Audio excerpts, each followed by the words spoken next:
Добро вечер. Недела 22 часот, време за емисија во Центар на YouTube. Јас сум Васко Ефтов, почитувани гледачи, а вие сте на вистинското место. Зошто? Бидејќи во наредните 60 на минути и вие и јас имаме право да знаеме вистината.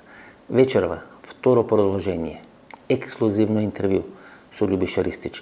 Многу работи од историјата, многу работи кои сме ги учеле во учебниците, многу работи за кои сме мислеле дека знаеме, сега ќе бидат наопаку свртени. За Јосип Броз Тито, за Дражан Михајловиќ, за македонското прашање, како е решавано македонското прашање, каде е конфликтот помеѓу Тито и Јосип Висарионовиќ Сталин, на што се доложи, улогата на Владко Велевит, преговорите со американците, тајното влегување на Југославија во рамки на НАТО Сојузот, правење на мини Балканскиот пакт со седиште во Струмица, Хертахас, Владимир Велебит и така натаму. Тоа се работи кои не само македонската, туку и балканската јавност не ги знае.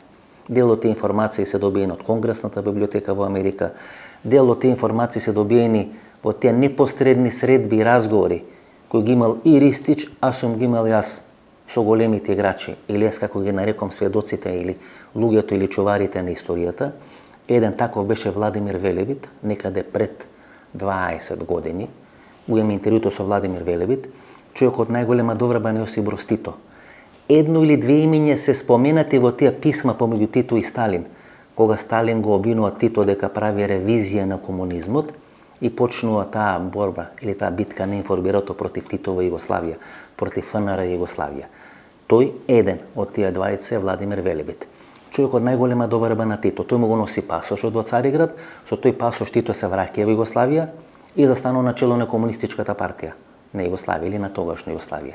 Со помош на Владимир Велебит се воспоставени првичните контакти со американската администрација. Заминува Коча Поповиќ, ги прави договорите, тогаш е началник на генералштабот, потоа станува министер за одбрана и на крај станува министер за надворешни работи и го прави договор Коча Поповиќ Аверов, со кој под мраз се става македонското прашање, тоа некаде 60-61 година. За тоа ќе говориме во емисијата. Останете со нас 60 минути, сигурно нема да зажалите. Две имиња ќе се споменат во емисијата или во наредните 55 минути. Едното е Милош Минич. Милош Минич е српски комунистички лидер, бил министер за надворешни работи. Во негово време, мислам дека мандатот ма некаде 6 или 7 години, се направени најбитните договори во време на Титова Југославија. Мислам дека во врвот на неговата мок се погодува и она криза во Грција, хунтата грчка, бегството на грчките демократи, помеѓу нив и Андреас Папандреу. Има одредена приказна дека Андреас Папандреу во време на тие 7 години на хунтата, еден период од тие 7 години има проживеена во Белград, дека тогаш е направен договор помеѓу Андреас Папандреу и Броз Тито веднаш после падот на хунтата да биде решено македонското прашање. Зошто тоа не е решено? Подоцна имаше на посета официјална на Јосип Броз Тито на Атина и на Грција, тогаш Тито беше председател на Сојузното собрание или на Југославенскиот парламент и имаше можност да биде решено тоа прашање. Вела дека тогаш е направен одреден договор или одреден комплот и понатаму тоа македонско-грчко прашање да биде ставено под мраз. Историјата ќе покажи, ќе поминат 50 години, ќе бидат отворени сите тие архиви и ќе можеме да видиме што точно се случило. Второто име е Хертахас. Тој е невенчана сопруга на Јосип Броз Тито, меѓутоа како велат службена или официјална сопруга на Јосип Броз Тито. Има 4 такви официјални сопруги Јосип Броз Тито, едно од нив е Хертахас. Има доста контраверзи. Едната контраверза е таткото на Хертахас, кој наводно ги дочекал германците 1941 година во Марибор. Тоа не е докажано, меѓутоа сме снимали една или две емисии на таа тема, кај што луѓе кои ги имат историските документи или сведоштва говорат во еден таков правец. Хертахас се разведува од Јосип Броз Тито или не живе повеќе со Јосип Броз Тито после 1941 година, паѓа во германско заробеништво. Има две приказни. Првата приказна дека тие мајски преговори кои ги водат Коча Поповиќ, Владимир Велебит и Милован Джилас со германците во Загреб се водат за ослободување на Хертахас, и втората приказна дека Тито е лют на Хертахас и не сака да ослободи од германско заробеништво. Хертахас подоцна се премажува со македонец кој е заменик министер и министер од една од владите на поранешна ФНР Југославија. Има две ќерки кои предават на Белградскиот универзитет. Тоа се за тие дообјаснувања кои треба да ги знаете во врска со оваа емисија. Сега направиме една мини политичка анализа на митингот на Христијан Мицкоски. Не сакам да говорам, бидејќи тоа се минорни работи во однос на тоа што го кажуваме сега во врска со историјата. Митинг на кој имаше само 15.000 луѓе. Па јас повеќе гледачи, двојно повеќе гледачи имам на обичен форшпан, што ќе емитувам за некоја моја емисија во 12 саат на поднок или 1 сат после поднок. Еден месец вие постојано договорите дека ќе ја срушите власт, дека ќе дојдете на власт, дека ќе покажете сила на терен и да имате 15.000 луѓе на тој митинг, не 2.000 или 3.000 луѓе како што вели СДСМ, не 30 или 50.000 луѓе како што вели ВМРО ДПМН, 15.000 луѓе, официјални белешки, официјални докази, официјални документи. Тоа не значи дека СДСМ е добар, тоа не значи дека СДСМ ќе победи на изборите, тоа значи дека двете политички структури немаат субјективитет кај македонските граѓани. Дека македонските граѓани станат толку апатични, пораката на митингот дека ВМРО е бетониран на 300-320 гласови. Втората порака е дека времето кога Никола Груевски со далечинско ќе ги става и ќе ги контролира лидерите на ВМРО ДПМН е испратено во историјата.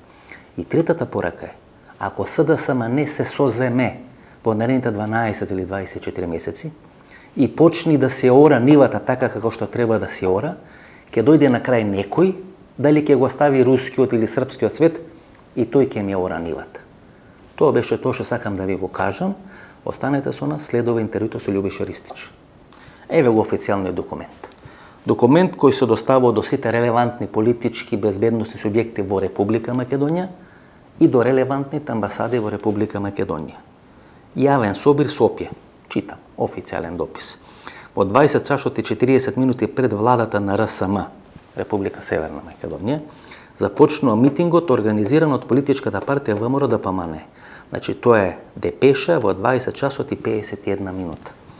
Во 22 часот и 28 минути е финалната депеша која вели во 22 часот и 20 минути заврши митингот, значи 8 минути по завршување на митингот е оваа депеша која се доставува допис до сите релевантни безбедносни структури во Република Македонија и до релевантни амбасади во Република Македонија. Во 22 часот и 20 минути заврши митингот организиран од политичката партија ВМРО ДПМН пред владата на РСМ на Република Северна Македонија, на кој присуствувале околу 15.000 граѓани. Околу 15.000 граѓани. Значи може помалку или повеќе од 15.000 граѓани. Во моментот има одлив на граѓани низ централното градско подрачје. Тоа се релевантни документи. Се друго што ќе ви кажува СДСМ или ќе ви кажува ВМРО ДПМН се ловечки приказни. 2, 3, 5, 10 години од почетокот на мојата кариера ви кажувам и се обидувам да ви наметнам еден таков печаток, еден таков став. Немојте да верувате на ловачки приказни. Верувајте на своите очи, на своите уши. Читајте и гледајте се и сами носите заклучоци. Тоа е суштината, тоа е пораката на оваа емисија. Добро, господине Ристич, значи две средби има. Селце ке Црквиница. При тоа Црквиница е за македонците интересна и многу важна, бидејќи дел на децата бегалци од Егејска Македонија. Па тоа е. 48-49 година тамо. Па тоа е американски дом. Така, тамо се сместени. Па тоа е тоа. Тоа е Мабел Груевич, тоа е и Хамилтон Фиш Армстронг су направили тоа летовалиште. Тоа су деца, да? И второто нели Цариград или Истанбул. По ова што го кажувате, ја сваќам дека Русијата им го дава Тито на американците. Тако е, али оног часа кога се тоа заврши, Тито знае ски има посла. Така е. Тито зна, он е дошли из хотела Лукс, он зна Коминтерн, он зна НКВД, он зна све што се таму догаѓа. Он истог часа схвата да када тоа обави, он е за Русе потрошен. И тука е конфликтот. Така е. Ту почиње сукоп со Сталином. Ту почиње цела прича. Ту Тито на том контексту со американцима, он свата шта е интерес земље и зна у ком правцу се тоа водити. Значи, кад почне устанак, 41. године, постои договор измеѓу Равногорскog покрета, како го зову, четника Дража Михајловиќа и Титови партизана о сарадњи. И ту се догаѓа една ствар, еден пат е мене еден човек испричao, тоа што ми е помогло да повежем те ствари. Тито е послao Милоша Мимиća на први разговори sa četnicima u jedno selo, u jednu školu i čovek koji je bio pratilac, telohranitelj, mladić u to vreme, Miloša Minića, meni priča jedne noći u Krupnju, jednog 7. jula, kad sam ja pravio tamo neka pozorišni događaj, on je bio poslanik. I on meni priča o Krcunu Peneziću, kao Krcun Penezić je bio genij, ovo ono, i počne mi priča jednu priču, iz koje ja razumem sasvim nešto drugo od onoga što on meni priča. A to je, kaže, mi smo otišli tamo sa 2 automobila i kaže, tamo smo došli i tamo su bili svi ovi Draža i svi njegovi ljudi i Miloš i ovi koji su bili sa njim, a kaže, mi smo ostali ispred kuće, njihovi, kaže, telohranitelji, njihovi pratioci, kaže, i mi. I mi, kaže, malo smo se mrko gledali, to je unutra trajalo 2 sata njihovi razgovori i, kaže, mi smo već počeli da delimo, da cigarete izmenjujemo i tako malo smo prijateljski razgovarali i, kaže, oni napraviše pauzu i izađeše da pišaju, kaže. I, kaže, poređeše se uz zid, a mi svi pratioci iza njih. Tako ja stanem iza Miloša, a do njega neki čovek sa bradom. I pita on Miloša, kaže, a vi, kaže, se mene ne sjećate. A Miloš mu kaže, kaže, poznati ste mi sve vreme, ali ne mogu da se setim odakle. Pa kaže, to je zbog brade, znamo se mi, kaže, sa univerziteta i srpskog kluba. Pa kaže, ko ste vi? Pa kaže, Dragiša Vasić. Dragiša Vasić je Krležin kum, delegat Kominterne na istom kongresu gde je Krleža bio delegat 24. godine u Moskvi. Dragiša Vasić je glavni čovek koji ruske obaveštajne službe u to vreme u Jugoslaviji, jedan od glavnih ljudi, ključni. I kaže, vrate se oni unutra, ja ne znam, kaže, ko je Dragiša Vasić, nemam pojma o čemu oni razgovaraju. Vrate se oni, kaže, unutra da nastave sastanak i, kaže, istrčaše posle 10 minuta. Mi, kaže, šokirani, zašto sad prekinuli su, da se nisu posvađali. Kaže, Miloš trči, ne možemo da ga stignemo, viče, brzo, idemo. I, kaže, mi sednemo u auto i u Užice se spustimo. I, kaže, tamo, pravo trčimo, kaže, tamo gde je vrhovni štab, kaže, kod Tita, tamo se drži sastanak. I, kaže, mi upadamo, Miloš, kaže, upada unutra u času kada Krcun Penezić, Slobodan Penezić Krcun, student mladi iz Užica, referiše o proizvodnji hleba u Užičkoj republici. I, kaže, Miloš prekida to i kaže, druže, kaže, Tito, jel, kaže, znaš ko je gore? Kaže, Tito, ko je gore? Pa, kaže, Dragiša Vasić. Kaže, nastaje tajac, ovi se svi zgledaju, a ja, kaže, pojma, ja uletao za Milošem unutra, ja nemam pojma, kaže, ko je Dragiša Vasić, zašto su se oni odjednom svi sledili? Kaže Tito, aha, kaže, posle pauze, kaže, kaže, onda ako je to, onda ih mi moramo odmah napasti. Četnike. Na to, kaže, Krcun, golobradi student iz Užica, kaže, druže Tito, kaže, mi to ne smemo da uradimo sad. Kaže, svi zaprepašćeni da on uopšte govori, da uzima reč, da bilo šta kaže. A Tito kaže, a što? Pa kaže, nas još niko u Srbiji ne zna. Mi ako njih napademo sada, mi smo gotovi u Srbiji. Kaže Tito, da, kaže, upravo si ti, sačekat ćemo. I to meni priča ovaj čovek koji je pratilac Miloša Minića, koji ne zna uopšte šta mi priča. A on mi kaže sljedeću stvar, da posle Miloševog izvještaja, da se Dragiša Vasić nalazi u štabu kod Draže Mihajlovića, Tito shvata da su Rusi tamo. I on shvata da ta stvar je već takav sukob da tu nema razgovora. Nema mjesta za dvajice. Ne može, ne za dvajice, nego jednostavno Rusi su tamo, a on počinje sukob između partizana i četnika. Četnici su razni. Postoje četnici u Sloveniji, postoje četnici Popa Đujića tamo u Dalmaciji, postoje četnici u Crnoj Gori, postoje četnici u Bosni, sve su to Koste Pećanca, četnici u Srbiji, sve su to razni četnici. Kad govori se o četnicima, ljudi ne shvataju da to nije jedinstvena stvar, kao što ni partizanski pokret nije jedinstven. Slovenci nisu nikad prešli iz Slovenije bilo gde. Tito je osnovao proletarske brigade da bi komunisti krenuli da se bore van svog mesta, van svog sela da ga brane i tako dalje. Hoću da kažem, cela ta priča je komplikovanija nego što obično ljudi to pojednostavljuju. Eto, gospodine Ristica. U tom trenutku, samo da završim ovo, u tom trenutku zapravo počinje ono što je posledica i dogovora pre 27. marta i samog 27. marta i Titove odluke da zapravo produži konekciju sa Amerikancima i da ne prihvati ono što će mu Staljin odrediti kao sudbinu. zapravo... 48. godine. Pa ne samo 48. I nego 43. Mustafa Golubić stiže u Beograd 41. godine. 41. Mustafa Golubić, koji je likvidator Kominterne, čovjek 4. uprave Crvene armije, koja je obavještajna služba Kominterne, on dolazi da preuzme partiju zapravo. I to je Titov odmak od Staljina koji tada počinje. I to je verovatno rezultiralo i time da Tito i cela partija predaju Mustafu Golubića Nemcima, kao što su predali celu rusku agenturu i u Zagrebu i svuda po Jugoslaviji. Ta likvidacija agenture u partiji, ruske agenture, ljudi koji su bili odani Moskvi, a ne Jugoslaviji, se završila na Sutjesci.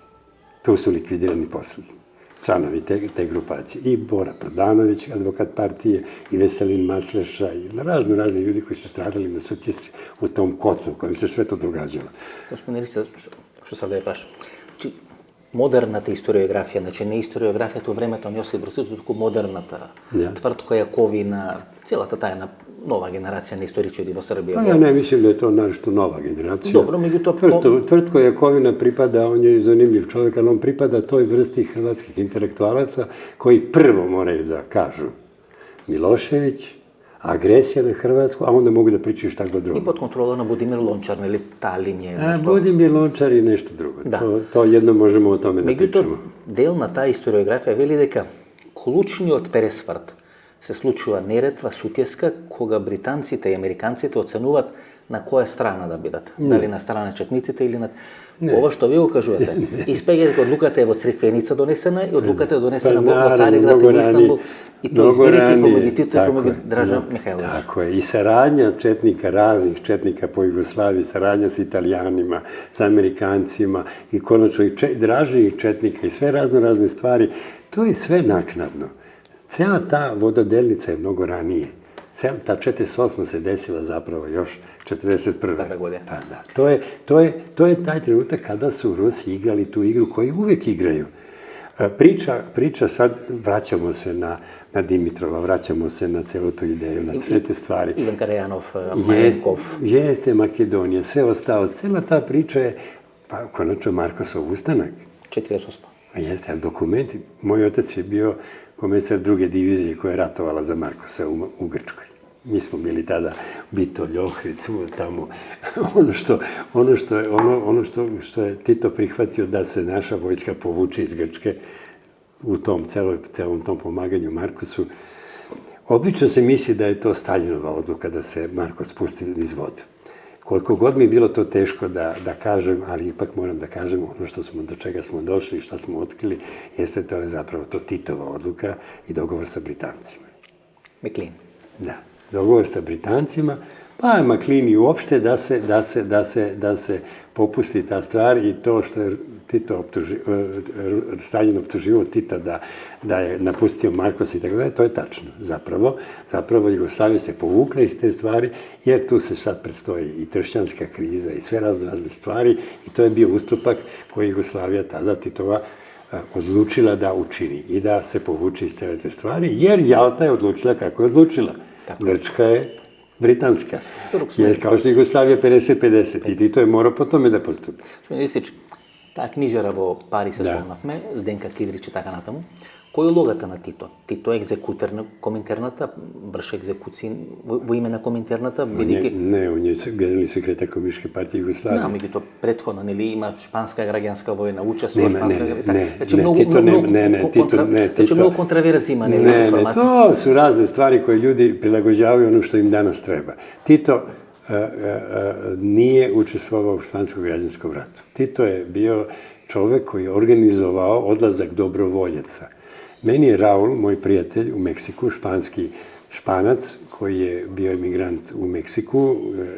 Tamo je Trotski ubijen, po strana Mustafa Golubić. Dobro, Mustafa je to organizovao, ali Raul, jedan čovjek koga sam ja u Meksiku upoznao, koji je učesnik španskog građanskog rata i zna sve te stvari, on je meni tada rekao, kogod ti kaže da je Tito bio u Španiji, Tito nikada nije došao dalje od Marseja. Tito nije bio u Španiji.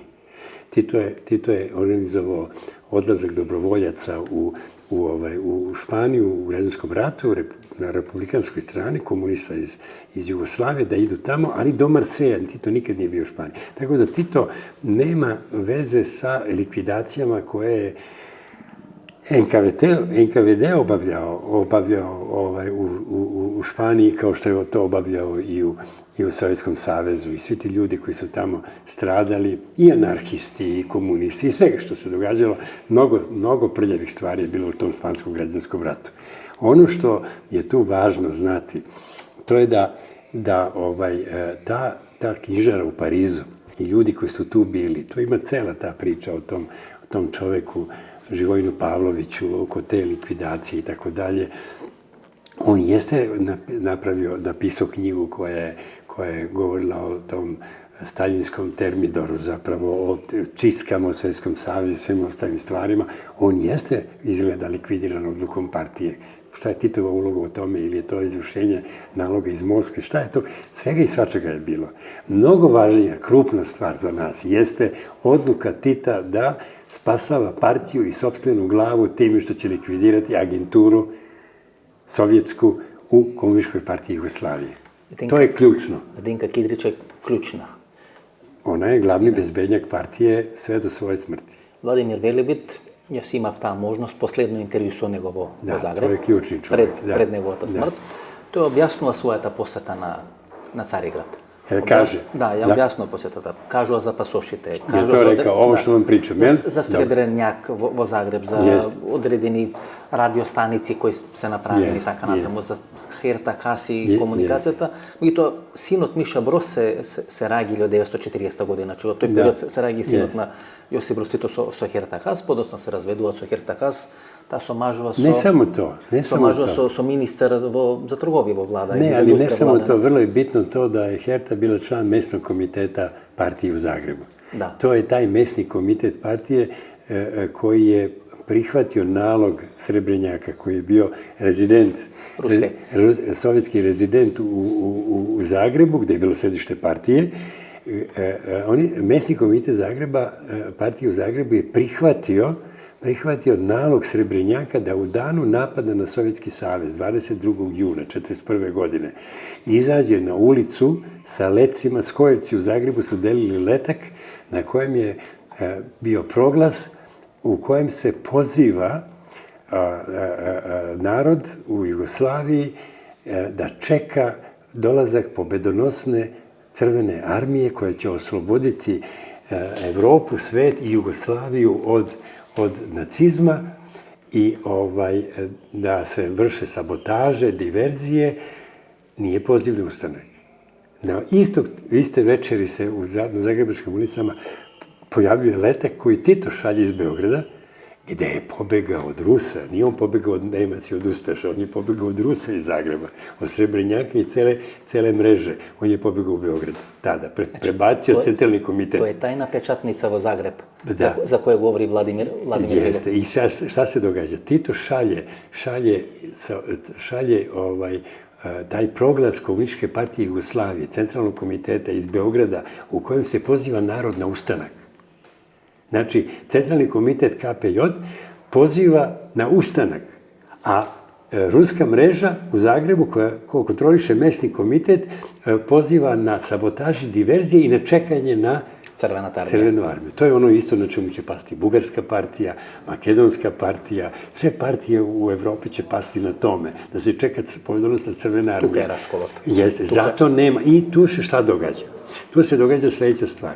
Rade Končar kao sekretar CK KP Hrvatske, Komunističke partije Hrvatske, dolaskom Blagoja Neškovića i ovoga Vlade Popovića, koji su delegati centralnog komiteta, koje je Tito ovlašćio da idu u Zagreb, oni isključuju iz partije mesni komitet. Isključuju sa funkcije sekretara KP Hrvatske Radeta Končara. On će poginuti, u njega će streljati Italijani kao običnog instruktora partije tamo negde u Lici, u Dalmaciji. Ono što će se dogoditi to je da praktično se raspada Hrvatska komunistička partija. Komunistička partija Hrvatske tu raspada. I Vlada Popović i Blagoje Nešković počnu da rukovode Komunističkom partijom Hrvatske. A mesni komitet, uključujući članove Hertu Haas i Lea Matesa, bio isključen iz partije zbog toga. Kada nju zarobljavaju Nemci, Tito odbija da je zameni. Tito je nije zamenio Hertu. Herta više nikad nije s Titom komunicirala posle toga. Pa duri ni ove majski pregovori što gi vodat 42. godina. I to je, jeste. Velebit, Đilas i tako, i tu se... Koča Popović, Jeste, tu se govori o razmeni zarobljenika i tako dalje, ali Herta više nije Titova žena. Tito sada živi iza toga sa Davorjanko Paunović i tako dalje, ali pozadina te stvari je to da na čemu... NKVD. Tu se raspada Hrvatska partija u Zagrebu. Poradivljanje na NKVD. Pa jeste, zato što je to i cela ta priča uloga Kopinića, uloga Srebrenjaka, uloga te Grkinje, Kopinićeve žene koja je šifrant. Tu postoji radio stanica, ali veoma važan detalj jeste bitka oko toga ko će početi ustanak u zemlji. Da li će gi čekat Rusite?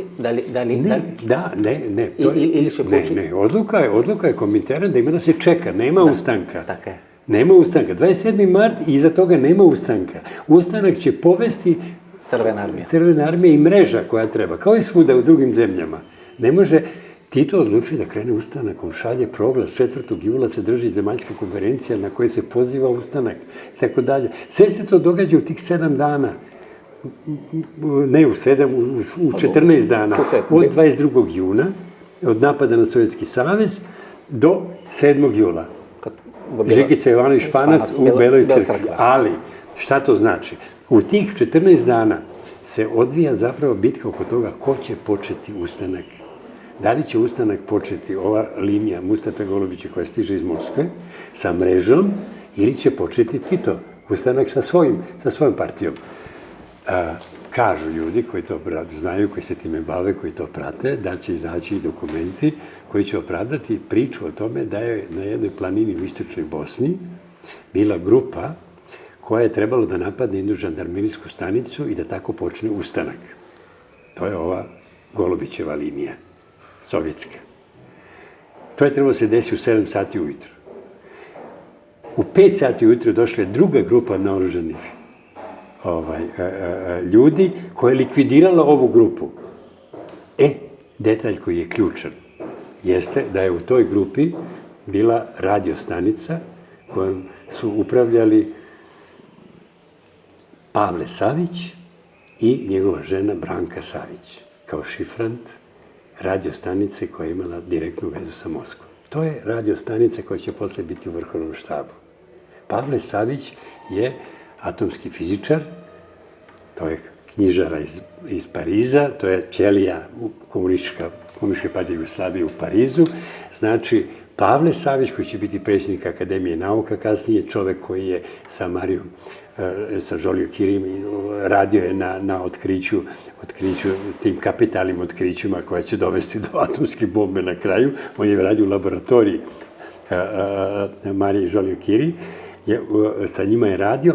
On je sa tom radiostanicom veza sa Kominternom, sa Moskvom i Branka Savić, oni su jedini preživeli. Te uspe jedini su. Jeste. I to je priča. Očigledno, tu je Tito prelomio i preuzeo taj. Iza toga će doći do prvog pucanja u Beloj crkvi, početka ustanka, što je predstava sve zapravo. U stvari već je ustanak bio, Kosmajski odred je već postojao, u Hercegovini je već postojalo, u Krajini gore, na Kozari i tako dalje, mladenstvo. Sve je to već je počeo ustanak. Ali u simboličkom smislu je bilo važno ko vodi ustanak. Tog časa su Rusi otpisali Tita. Tog časa više nisu sa njim držali kontakte, sem tih telegrama koji su stizali na ovu radiostanicu, nikakva pomoć, ništa, nisu ga priznavali do Avnoja. Zapravo, dok nije američka i britanska strana u Teheranu i tamo dalje izborila to da njihova podrška partizanskom pokretu koji se tuče s Nemcima, bude za Staljina dovoljna važna podrška Titu da ga i on prizna. Tek odavno je Sovjeti priznaju Tita i partizanski pokret. Do tada uopšte nemaju nikakvu pomenu. Uopšte postoje misije britanske i američke kod Tita, ali ne postoji sovjetska misija pre toga. Ono što je važno, to je da kasnije, kad se ta cela stvar odmota, kada Tempo dođe u Makedoniju, napravi 43. celu tu stvar, obnovi ustanak, prva Kosovsko-makedonska brigada, moj otac i majka iz Ohrida, otac iz zatvora iz Albanije koji stižu u Makedoniji, počinje ceo taj ustanak ponovo na Karaormanu i sve to ostalo, pa februarska ofanziva, Bogumirski pohod, silazak u Grčku i sve ostale stvari. Sve to vodi ka tome da počinje cela ta igra kako će to izgledati posle rata. I tu počinje cela ta obnova ideje o Balkanskoj federaciji, o povezivanju makedonskih, srpskih, ne znam, crnogorskih, albanskih i tako dalje, partizana i cela ta stvar. Ideja je da Saljin gura Tita da proguta Albaniju, jer kao Tito se drži pažljivo u odnosu na te stvari. Već je rat završen i priča se o tome sa Dimitrovim, cela ta stvar, ali razlog zašto se Staljin protivi toj ideji Balkanske federacije jeste što je Titova ideja da on bude šef Balkanske federacije. Staljinu nikako ne odgovara i Rusima da Tito bude taj. I na tome se raspada cela stvar. Tito ne može od njih da dobija agreman, pristanak, da on bude neko ko će voditi to gde su i Bugari, koji su prihvaćeni sada, iako su bili kvisliška država i tako dalje, pa znate da su bugarski odredi, brigade i tako dalje učestvovali u oslobođenju Beograda, jer je Tito prihvatio da se oni priključe Narodno-slobodačkoj vojsci i partizanskim odredima Jugoslavije i da pređu iz fašističkih formacija u partizanske formacije koje nisu postojale u Bugarskoj pre toga. Ristić, Ivan Karajanov, instruktor na Tito, to je prisutan na vtoro zasedanje NAVNoj. Dobro. Da, znači ima prisutni od Makedonije, ili je učestvovao na... Jeste, ali delegati iz mnogih delova zemlje nisu uspeli da stignu. Da stignu, i to Karajanov je tamo. Da. Vladimir Velebit i Donovan nisu mnogo bitni. Donovan podosno je pravila amerikanska prethodnica na CIA i tako. Ne, on je OSS, ali onda oni njega penzionišu i jer to je već period kada Amerikanci izlaze iz rata i kada Čečer predlaže da se rat nastavi protiv Sovjetskog saveza. 43. 44. godina te se veke evo Kairo, koga Vladimir Velebit... Ne, to je druga priča. Vladimir Velebit veke odi... Tito šalje delegaciju 43. koja treba da ide da razgovara sa Donovanom i njegovim ljudima u Egiptu. U Kairo. Jeste, u Kairo. Ali, kada stižu, to se... Glamočko polje. Jeste, na Glamočkom polju gine Lola Ribar, jer izdaja iz vrhovnog štaba Hrvatske, verovatno Hebrang i to društvo, oni dojavljuju kada ide delegacija. I tu strada Lola Ribar. Verovatno su i nemački, ali i ruski prsti u toj... Mešani na tom, jer Srebrenjak radi za jedne i za druge. Srebrenjak je rezident, ali on je na vezi sa Gestapo Millerom, koji je na vezi sa NKVD-om, šef Gestapoa, dok je šef Abvera, admiral Kanaris, na vezi sa Englezima. To su sve te igre, to se može čitati kod Schellenberga u memoarima. Međutim, kada na Glamočkom polju se desi ta tragedija, kad naiđe taj avion... Messerschmitt. Jeste, mitraljira njih koji čekaju da se ukrcaju u avion, tu gine Lola Ribar, a Velebit sa ostatkom delegacije ide u Kairo. Ali, kad stiže Velebit u Kairo, događa se neobična stvar. Donovan njih sklanja iz Kaira u Aleksandriju. Daje jednu vilu u Aleksandriji gde smešta partizansku delegaciju. Da Englezi ne bi znali šta oni rade, Amerikanci sa Titovim partizanima. I to sada izašle knjige u Engleskoj gde ogorčeno pišu engleski obaveštajci iz tog vremena kako su ih Amerikanci prevarili i iza leđa njima podržali partizane i sklonili. Ljudi koji će biti tada u Aleksandriji sa Velebitom su pukovnik Joyce i pukovnik Wisner. Frank Wisner je čovjek koji će biti potpredsjednik CIA, zadužen za svu onu aktivnost oko Radio Liberty, Radio Slobodna Evropa, nagovaranje Mađara da dignu ustanak protiv Rusa 56. To je taj Frank Wisner, čiji sin će biti Holbrookov drugar, koji će biti predstavnik Amerikanaca kad je bila stvar oko Kosova. Njegov sin, Frank Wisner junior. A njegov najbolji drug jeste neko koji je odrastao u toj kući. Kod Wisnera, ko Sarkozy, predsjednik Francuske, koga će poslati iz te kuće u Pariz da tobož nastavi studije, da se uključi u politiku, da uđe u Širakovu porodicu, da napravi dete njegovoj ćerci i da ne pričamo sad te straševi skandale, ali to je taj Frank Wisner i to je taj Joyce sa kojima Velebit razgovara. To su ljudi koji će biti ključni ljudi CIA iza toga. To su Donovanovi ljudi iz Aleksandrije koji su sa Velebitom to tamo sve radili. Tu je pripremljeno ono što će se događati, ali to su ljudi koji će sa Velebitom razgovarati 50. godine u Vašingtonu. Kada Tito šalje Velebita koji sedi mjesecima u Vašingtonu i po Georgetownu, po prijemima, po kućama i tako dalje, razgovara do trenutka kada mu oni prilaze. Kad ne opraša što vi treba. Jeste, kad pitaju šta vam treba. I onda Velebit kaže, ja moram za Beograd. Velebit ide za Beograd i u Beogradu na sastanku u kojem prisustvuju Tito, Ranković, admiral Manola, Peko Dapčević, to je grupa ljudi koji Velebit referiše o svojim razgovorima u Vašingtonu. Tito mu kaže da ide nazad i da nastavi razgovore. To je ovlašćenje koje je Velebit dobio. Tek tada Velebit počinje da razgovara s njima i priprema posetu načelnika generalštaba, general-lajtnanta Koče Popovića, koji je također na tom sastanku, koji će onda otići za Vašington i tamo nekoliko meseci voditi teške razgovore sa američkom vojskom. Oni američki izvori kažu da je to najteži pregovarač koga su imali. Koča Popović. Koča. Pred Vašington zastanovao Pariz. Ne, obrnuto. Na vraćanju od Vašingtona. Na povratku, on u američkoj ambasadi, ja imam zapisnik sa tog sastanka, na kojem Eisenhower, koji je komandant suvozemnih snaga NATO-a u Parizu, pita Koču Popovića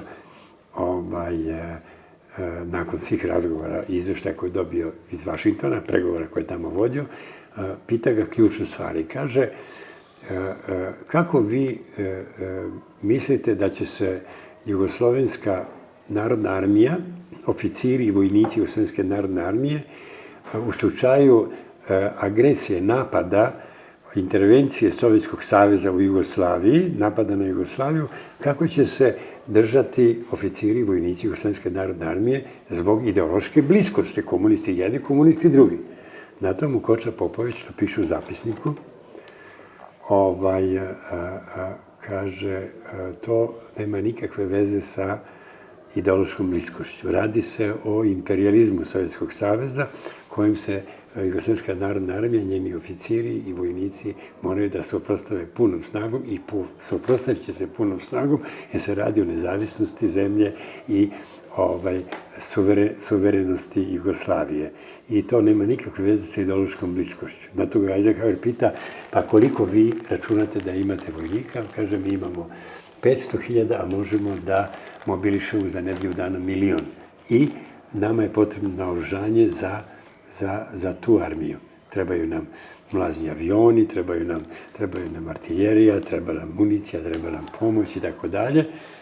I onda će Koča tek doći u Beograd, referisati o tome, i onda će doći najviša američka vojna delegacija na čelu sa generalom Collinsom, koji je Chief of Joint Staffs, on je šef združenih štabova, znači vojske, mornarice i vazduhoplovstva, doći sa vojnom delegacijom, gde će oni doći kod Tita i tu će se ta stvar potpisati.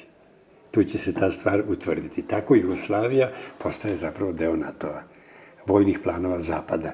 Jer tada Amerikanci počinju da snabdevaju, ko sada Ukrajinu, snabdevaju Jugoslaviju oružjem, naoružanjem i svim ostalim stvarima. Što se slučilo po smrta na Tito, to je 80. godina, ima jedna informacija deka isto taka mokna, golema ekipa na Amerikanci. Najveća, da. Meni je to Lazar Koliševski rekao. Da, zato je prašao. Ovdje, Lazar je dolazio kod mene u šećeranu. Ja sam njega iz Ohrida znao i tako dalje.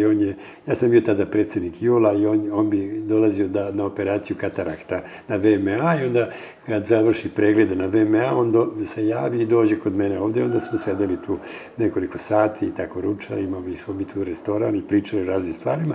Ja sam njega pitao tada, Lazo, recite mi, kad je Tito umro, pošto je on bio prvi predsjednik tada, posle Titove smrti, da, bio je prvi predsjednik, i ja ga pitam, dobro, Lazo, jesu došli Amerikanci kad je Tito umro? Kaže, odmah su došli.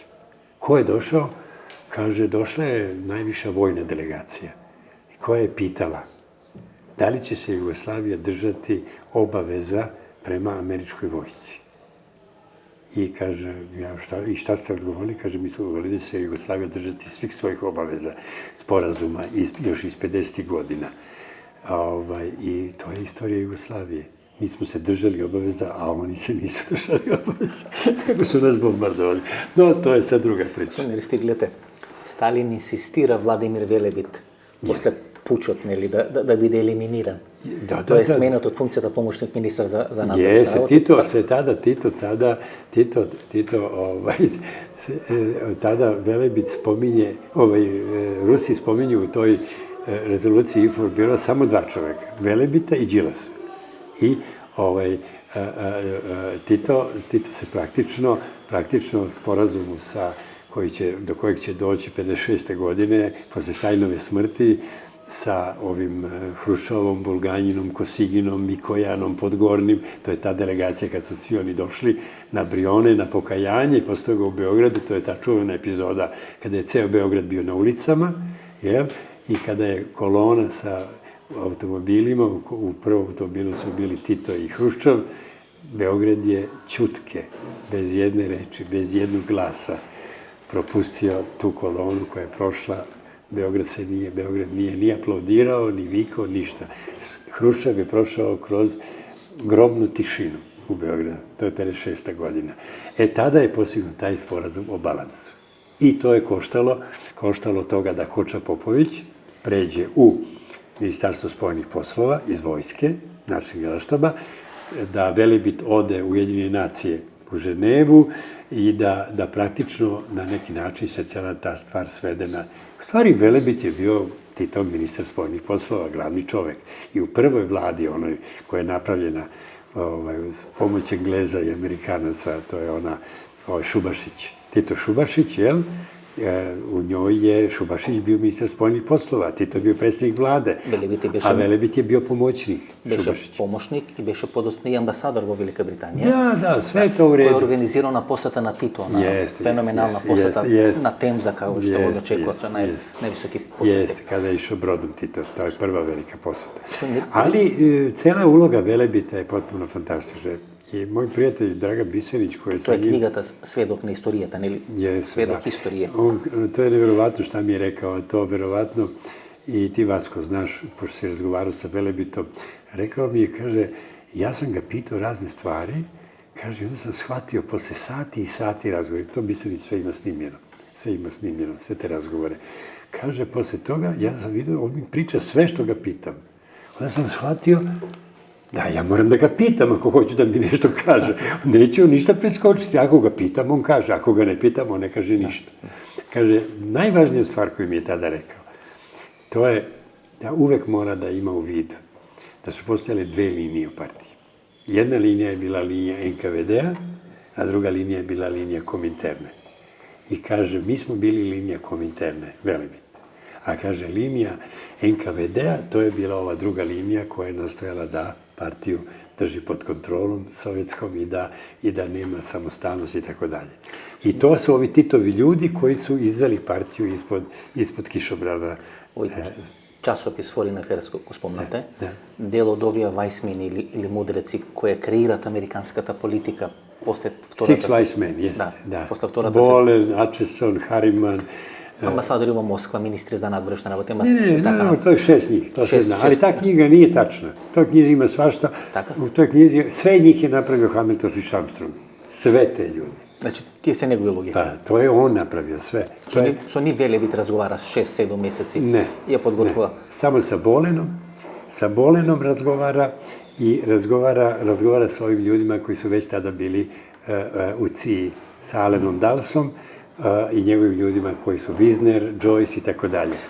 Ристич, како русите се согласуваат? Што руски човек stavati na raspolaganje na Amerikanci. Tako je, radio iz njihovog zahteva, to je uslov da Amerikanci uđu u rat. I to je cela operacija, i Pearl Harbor, i sve druge stvari, sve je to povezano. To je sve jedna mreža događaja koji su proizveli to, sad zajedno sa 27. martom, da ono što naši istoričari nikad ne primete, a to je da su Sjedinjene Američke Države uvek ušle u rat. I Prvi svjetski rat i Drugi svjetski rat. Nekada je pala Francuska, nekada je poražena Engleska, nekada kada je poražena Poljska. Ne ni kada je napadnut Sovjetski savez. Oni ulaze u rat uvek kada je pao jugoistok. Evropa. Istočno pitanje, ne Evropa, istočno pitanje, Balkan. Znači, oni uvek ulaze u rat i u Prvi i u Drugi rat ulaze u času kada više nema Srbije u Prvom svjetskom ratu. Ja? Kada je Srbija nestala sa karte. Jer kad je vojska na Krfu, kada je dinastija napolje, kad je vlada napolje i kad je narod pobijen i kada u Srbiji ne postoji ništa. Oni tad ulaze u rat. U Drugom svjetskom ratu ne ulaze oni u rat 39. Ne ulaze ni 40. Ne ulaze u vreme napada na Poljsku, na Francusku i Denkerk i sve ostalo. Ne, oni ulaze posle napada na Jugoslaviju, posle dolaska na Balkan. Jer odatle se kontroliše Evropa. To je ono o čemu ja uvek upozoravam, pričam, a to ljudi nikad da povežu, da shvate šta je američka politika u Evropi. Tu je tačka sa koje se kontroliše Evropa i Skandinavija. Znači, Srbija i u stvari Moravsko-Vardarska dolina i Skandinavija, Norveška. Te dve tačke, to je Spajkmanova doktrina, odakle Amerikanci uvek znaju da odatle se kontroliše čitava Evropa, da oni moraju tu da budu. Nije njih briga ko će da bude u krajnjoj liniji u Ukrajini ili bilo gde. Ovde je ključ za njih. I to je naš problem. Još nekoliko pitanja. Ne. Tito, znači, Stalin eskalira 48 godina. A всушност 7-8 godini prethodno Jasno, to već počinje. Traje, ima 40-41 godina i kroz prve 3 godine rata, 41. 2. i 3. To se sve odvija. 43. dogovor velikih sila oko Jugoslavije. 50-50 uticaja i tako dalje. To ostavlja Komunističku partiju Jugoslavije, koja ima 1 milion vojnika tada na vlasti u Jugoslaviji, a s druge strane, iza toga se otvaraju 46. 7. 48. godine Jugoslavija je najdogmatskija. To je članica tog celog istočnog bloka koja je najradikalnija, najdogmatskija komunistička partija. Sedište informiraju u Beogradu. I onda obrt. Opa. Prestanete. Jeste. Obrt i tu se stavljaju karte na sto. I 49. i 50. godine je neizvesno hoće li Sovjeti napasti ili neće napasti. I tek 50. godine nakon Velebitovih razgovora tamo i Titove saglasnosti da se razgovori nastave, pa odlazak Koče Popovića i povezivanje sa NATO paktom, to zapravo zaustavlja. Meni je otac pričao, moj otac je bio u vojsci i on kaže, kad bi Rusi dolazili tu na prijemima, onda kaže, dok se pije vino ili šampanjac, onda ruski maršali, generali pitaju naše oficire, kažu, dobro, kaže, jer biste se vi branili da smo vas mi napali. A onda ovi naši kažu, nego šta bi se branili? Kaže, krvavo bi se branili, do kraja bi se branili. A onda oni kažu, pa zato vas nismo napali. Već ima procenta. Kaže, zato vas nismo napali. To su govorili ruski maršali, generali našim generalima na prijemima svih tih 60. godina i ne znam kad, mislim, jer uvek je to kopkalo šta bi bilo da su napali tada. Znači, vidite dve linije. Znači, Čehoslovačka, Mađarska, Čehoslovačka, sada Ukrajina, cela ta stvar, sve je to prošlo kroz istoriju odnosa Sovjetskog saveza i Jugoslavije. Tako je. To сега гледаме. Господин Ne samo to. Mi gledamo i način na koji je Sovjetski savez i posle Rusija se ponašao u vreme bombardovanja Jugoslavije i puča koji je ovde izvršen smenjuje Milošević je uloga Rusije u svemu tome koja je ključna. Господин Ристи, вие кажавте две работи кои се клучни, не кажавте една се предпоставува, две линии во руската политика, НКВД и Коминтерна. Ne, mislim u obaveštajnim stvarima i u tom, од целата работа. И втората ваша теза е дека улогата на Русија е клучна во растурање на СФР Југославија. I дека... Jeste, to je revanš za 48. 48 godina. Jeste, ta Rusija Jeljcinova, Rusija Gorbačova i Jeljcina, ona je obavila tu stvar, revanš. Za vreme bombardovanja Jugoslavije, Talbot je sve vreme sedeo u Moskvi. Scott Talbot. Da, i upravljali su preko Černomirdinom, preko Černomirdina celim tim pritiskom. Uloga Černomirdina je mnogo važnija od uloge Ahtisarija u celoj toj priči. Černomirdin je taj. Ja se sećam kako je Sloba pocrneo u licu kad je shvatio, mislim, da je potpuno sam, da su ga oni totalno napustili. Neka ga ima to. Jeste. Kad je Ivanov došao i doveo, posle toga, Koštunicu zajedno sa generalima Pavkovićem i Krgom. Koštunicu kod Miloševića, ruski ministar spoljnih poslova, da saopšte Miloševiću da je Koštunica pobedio na izborima. Onda je Milošević rekao, pa čestitam, ako je pobedio, onda u redu. Šta da kaže kad mu ruski ministar inostranih poslova, šef načelnik generalštaba i šef vojne bezbednosti dolaze i saopštavaju da je Koštunica dobio izbore. Вие бевте дел на таа. Ja, bio sam u drugoj sobi, slušao sam tu stvar. Во другата соба, значи имате изворно Jeste, tako je. Те информации. Драматични моменти. Во Украина гледате некој ракопис сличен на тоа што случуваше во Југославија, Тито, распаѓање и така натаму? Ne, ovo je mnogo teža stvar. Ovo je mnogo teže zato što je ovo problem. Ja ne bih danas o tome da govorimo. Čisto. Govorimo jedina stvar koju ja o tome znam i razumem, to je da je početak intervencije Rusije u Ukrajini nazvan svećenom vojnom operacijom demilitarizacije i denacifikacije Ukrajine. Ja u stvari mislim da je to početak operacije denacifikacije Evrope, a ne Ukrajine. Jer to kako Evropa ide ka nacifikaciji i ka militarizaciji, to je ono što NATO radi u Evropi. To je ono što mi posmatramo. Ja mislim da je to mnogo ozbiljnija i teža stvar od same Ukrajine. Ukrajina je epizoda u tome i tu zajedno i NATO i Rusija rade na tome da se ta zemlja rasparča, jer od 14. godine ta zemlja nema budućnost. Od puča koji je tamo izvršen na Majdanu, od tada Ukrajina nema budućnost, to je zemlja koja će biti rasparčana. Samo je trebalo da prođe vreme, da se steknu uslovi i da obe strane imaju svoju pripremu za tu stvar. I ono što se sada tamo odigrava je put zapravo ka tome da Ukrajina nestane kao država i da svako uzme ono što mu treba. I Poljska, i Rumunija, možda i Mađarska, ali uglavnom NATO. Tako da i da Rusija obezbede sebi Crno more koje smatraju svojom barom, da obezbede vezu sa Krima, sa Krasnodarskom oblašću, ovamo sa Pridnjestrovljem preko Odese i mi ćemo gledati to već sledećih meseci, ali sve to počelo je 1999. godine. Nije to jedna stvar koja se sad dešava, to je proces koji je počeo sa bombardovanjem Jugoslavije. To je od tog trenutka počinje taj sukob. Znači, ukidanje međunarodnog prava. Ukidanje uticaja Ujedinjenih nacija kao mesta gde se vode svetski odnosi. Kada Rusi ne rade ništa drugo i sve ove glupa tumačenja, Putinove izjave oko Kosova, mislim, to je sve zapravo sporedno. Jer Putin vrlo jednostavno kaže prostu stvar.